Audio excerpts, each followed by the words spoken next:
What's doing, everybody? Welcome to First Class Fatherhood. I'm Alec, and before I hit you with today's interview, make sure you subscribe to my YouTube channel and hit the link in the description so you can listen to all of the interviews I've done with so many tremendous dads, including Dana White, Deion Sanders, Tony Hawk, and so many others. Now let's get going with today's interview. Joining me now, a first-class father, Ryan Harris. Welcome to First Class Fatherhood. Thanks, Alec. I'm honored to be here, and thanks for doing a podcast on fatherhood, man. We need more resources. Yeah, right on with that. Let's start it like this. How many kids do you have, and how old are they? And I got 3 kids, 6, 5, 14 months apart, and then 11 months. So we went for 3, and still, though, the biggest increase for me was 0 to 1. That was a game changer. Yeah, I hear you there. I got 4 children myself, so I understand that. What type of sports or activities are they all into? You know, I'm huge on letting them choose what they want to do. You know, I got them into, the older ones are into Brazilian Jiu-Jitsu. I got them into that just so that they could learn. You know, I wrestled when I was in high school, just learning their capabilities, but also the discipline. You know, one of the first things they had to do to get a belt, their first belt, was to listen to myself or my wife 3 times the first time. And that's made a remarkable difference. And just their confidence in their body. We put them in sports, but I'm not trying to have the best 6-year-old soccer player, the best 12-year-old, hockey player. You know, I didn't start football until I was 14. Roger Federer didn't start tennis till he was 14. So our focus for our kids is having fun and getting them tired before bedtime. Yeah, very cool. All right, Ryan, if you could, please just take a minute here to hit my listeners with a little bit about your background and what you do. Yeah, so I played 10 years in the NFL. I was drafted by the Denver Broncos 2007 after attending Notre Dame and starting there for 4 years. Got my degree in 3.5 years, 2 degrees, political science and economics and policy. I'm sorry. And then so got drafted by the Broncos, got released by the Broncos, went to the Texans for 2 years and the Chiefs for a year, came back to the Broncos. We won Super Bowl 50, in which I started all 19 games, and then finished my career at the Pittsburgh Steelers. And in 10 years, I had 9 surgeries, 3 on my back, total toe replacement. 5 surgeries to save my leg below my knee on my left leg. And now I'm a best-selling author, public speaker. So I do corporate speaking events as well as charitable speaking events, emceeing and auctioneering. And I'm a sports broadcaster. I do the Notre Dame football radio calls nationwide. And I also have a weekday radio show here in Denver that talks sports on the station for the Nuggets and the Avalanche. And I do radio for Westwood One, Monday Night Football, as well as work for CBS, NBC here in Denver. Wow, yeah, what an incredible resume there, Ryan. And so when did fatherhood come into this picture for you? About how old were you when you became a dad for the first time, and how did becoming a father kind of change your perspective on life? Yeah, fatherhood, I became a father at 29, and I still remember after we had our son, I was in the middle of a season where we lost 14 straight games. And I remember going to practice. You know, in the NFL, you get 1 day off, and I had to show proof that I had a baby. And so 2 days after my son was born, I was in practice, and my coach was saying, he was critiquing me on something, and it was just one of those deals where, for me, I'll never forget sitting there saying, I don't give a damn what this coach is saying. I got a son now. And the real perspective change for me came when I had my daughter. I was just oblivious, as I think many fathers are, to what the world looks like through a woman's eyes. And so creating a world where my daughter, when I had my son, it's like, show him how to be tough, show him how to be strong. And for my daughter, it was like, show her what love is, show her what connection is, what good attention is, and then showing my son those same things, because he needs those same things too. So my real perspective change came when I had my daughter, because that was kind of I don't know what the world looks like for her, but I want to make sure she's confident and capable and taking risks in our world, as that's how you succeed.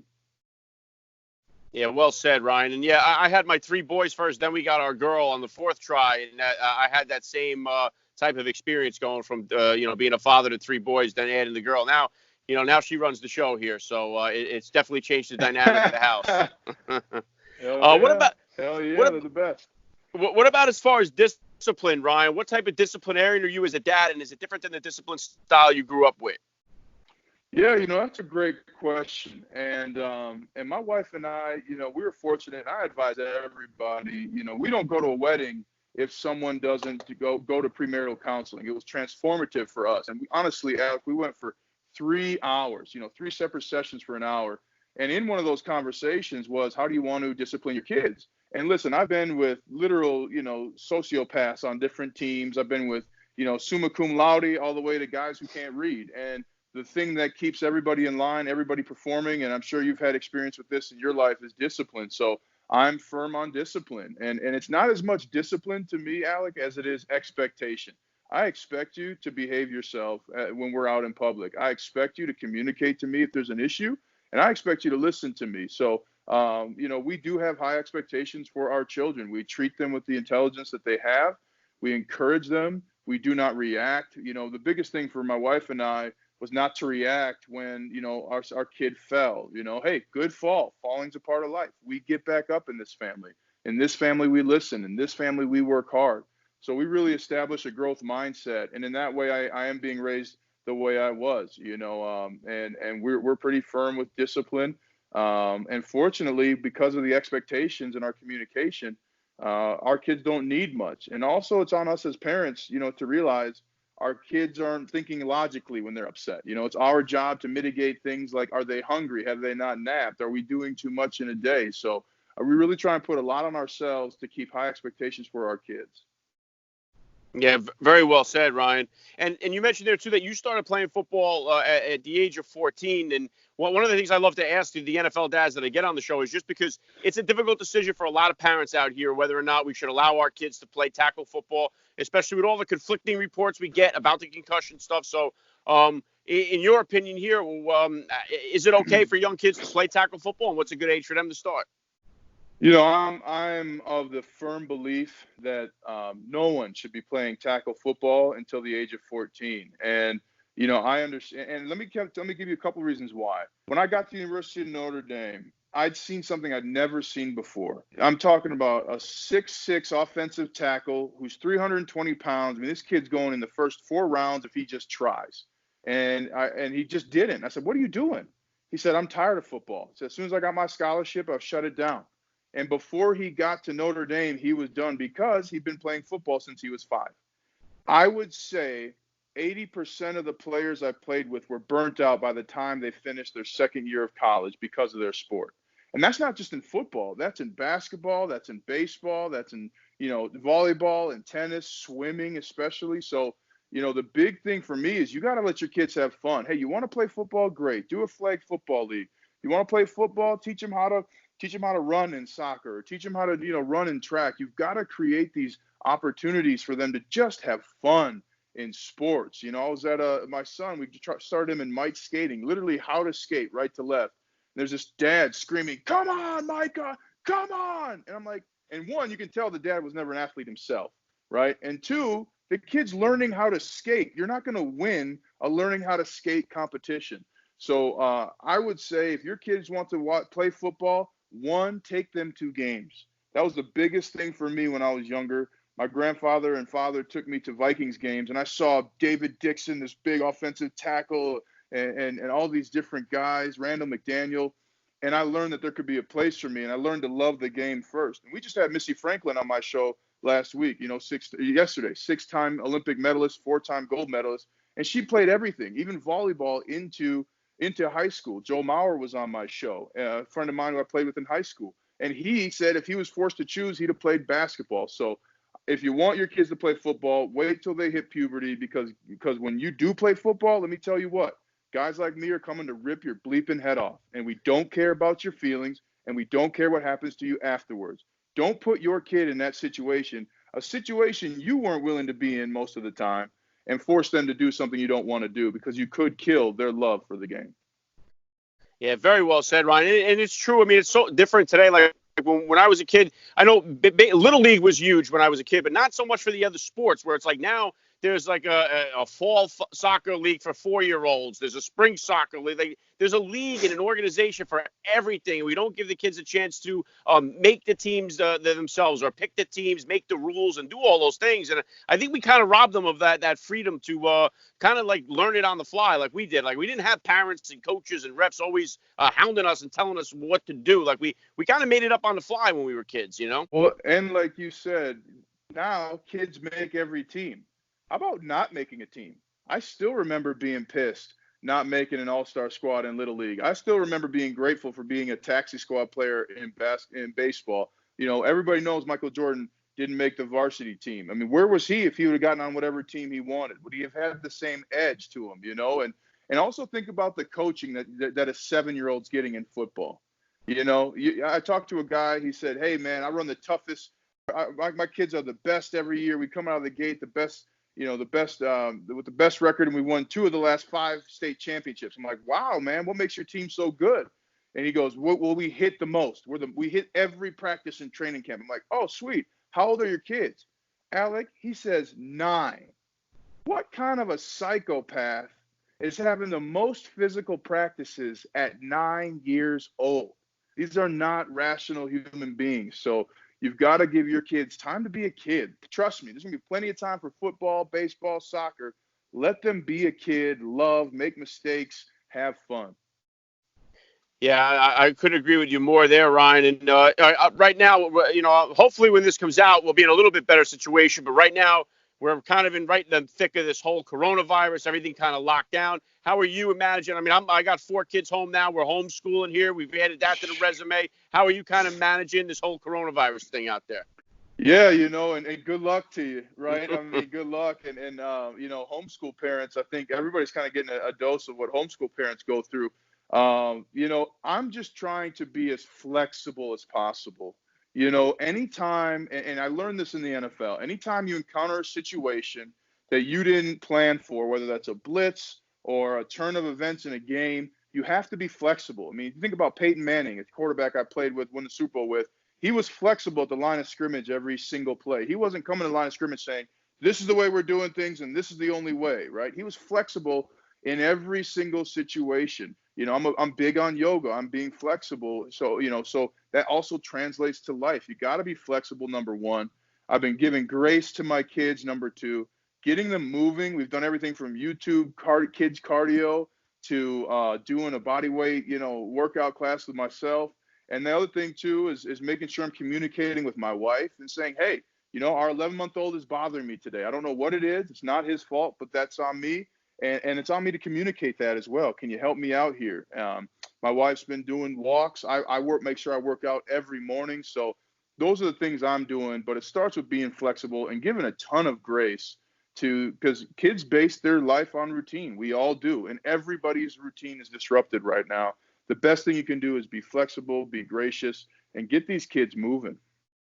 Yeah, good stuff. And I've seen on your Instagram there you got surfing. You haven't mentioned it here yet while I'm talking to you. So when did you get into surfing, and are the kids into that too? Oh, man, they will be, once, they will be. But I got into surfing. Alec, I'm big on financial literacy. And where guys would go to the strip clubs and spend $5,000 or the dance clubs and spend $5,000 to $10,000, I would save my money and go traveling. So I learned how to surf in Maui. And I love surfing, man. So I surf as much as I can. I had to take a trip. And this is something I think is important, not just for fathers, but for mothers as well. I told my wife at the end of this broadcast season, I said, listen, I need a break. I'm going to take 4 days. I'm going to go to Mexico and surf right north of Puerto Vallarta. And I need this time. And I love my wife. And she's like, yes, you do. You're going to be a better father and husband when you come back. So I went and surfed for 4 days, Alec. I woke up at an all-inclusive there. Shout out to the Grand Palladium. I woke up, ate breakfast, surfed, went to lunch, surfed, and then went to dinner, went to bed. Did that for 4 days, man. So surfing to me, you get out there, you're with nature. Even if you're with people, you don't really talk to people, and it's all about you swimming and moving. And when you ride that wave, man, or you drop into a wave, it's like God's hand just pushing you to have fun. You just glide and you're free. And I love surfing, man. I'd surf every day if I could. Yeah, that's awesome, Ryan. I've never done it, so it's something that I definitely got on the list here that things to try, especially up there with hunting. And I'm not a big fisherman and stuff like that, so those are things I look forward to, experiencing, hopefully, with my kids here. And you know what, Ryan, one thing I talk about on the podcast here a lot is that we got like a real fatherless crisis going on in the country. We got too many kids that are growing up without a father in the home or a father figure in their life. So I think it's important to, to have that presence that you do. And one thing we struggle with too right now is the technology. And right now it's keeping us all connected, which is a good thing. But it's also now my kids are getting a little bit too much of it than they would on a normal thing. How do you kind of monitor and handle all the technology and stuff like that with your kids? Yeah, that's a great question, because here's also the truth. 90% of content's consumed on a mobile device. I mean, chances are everybody, listening or watching this is watching it on a mobile device, and that's the future. And you talk about, data science, data mining. I mean, those are jobs that right now pay over $97,000 in their first year.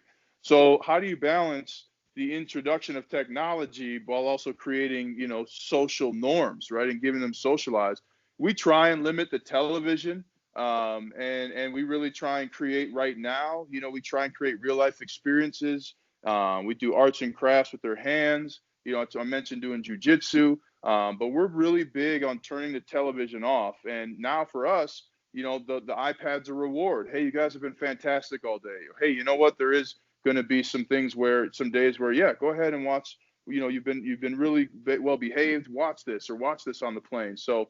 But we also do things like there's Elephant Learning, a great app that helps kids pick their games and learn about math. So we try and incorporate those things as much as possible. But here's the reality. By the time my children are 8, and those of you who have 8-year-olds, technology is going to be a part. They are digital natives. They're not going to know what it's like to not have a cell phone, to not have Wi-Fi. Alec, you'd laugh. We took a little vacation, staycation. We're big on those. So we went to the Gaylord Hotel here in Denver. And my daughter, we turn on the TV. She goes, oh, well, I'm like, hey, guys, let's watch some TV. She says, well, I want to watch Paw Patrol. I'm like, well, they don't have it on TV. And she just couldn't comprehend it. She goes, but I want to watch it right now. Their whole world is on demand. They don't remember rushing home and dumping your bike in the front yard to catch the 7 o'clock game or something like that. So I'm aware, and I want my children to know how to interact with people and say hello and look people in the eye. And also, their future depends on their mastery of technology. So I encourage parents, send your kids to a programming, summer camp for a week. Send them to a systems programming, camp for a week. These are things that we have no idea that how technology is going to, translate itself. You and I, Alec, we remember going to Blockbuster, grabbing Twizzlers and that bucket of popcorn and getting 2 or 3 movies.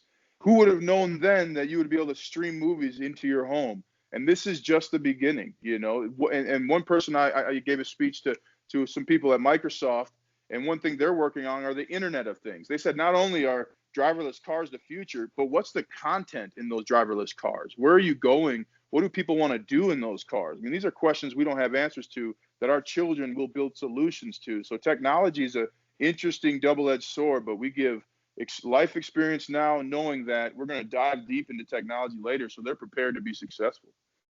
Yeah, and I think one of the things, too, is that if you can master those skills of, like, one of the books, I mean, I'm a big reader myself. I try to knock out at least a book a week. And one of the books I gave my oldest son is How to Win Friends and Influence People by Dale Carnegie. Yes. And just because they teach those common, simple skills that are overlooked. And I think I drive a lot of Uber on the weekend. Well, not now during this thing, but, and I want to get these young guys in the car, like, when you make eye contact with them, they always avoid it, and their communication skills are definitely slipping, especially the college kids that I drive around. So I think if you can master those, I think you definitely have a leg up in the future for what's to come here. Well, and the number one thing is you have to have the courage to address conflict. It's not just the eye contact, it's the aversion to conflict.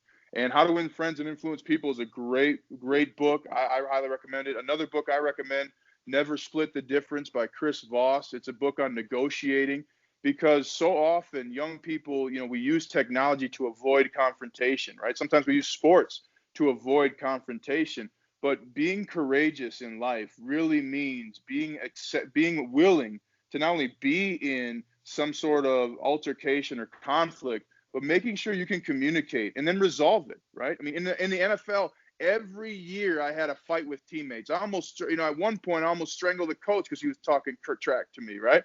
Now, in football, though, we have a saying: what stays on the field, stays on the field. If we got an issue, Alec, you and I, we're going to get it out on the field, because what we're not going to do is take it to the locker room and start throwing eggs around at breakfast, right? So in the NFL, you're encouraged. Hey, you got an issue, you handle it right now.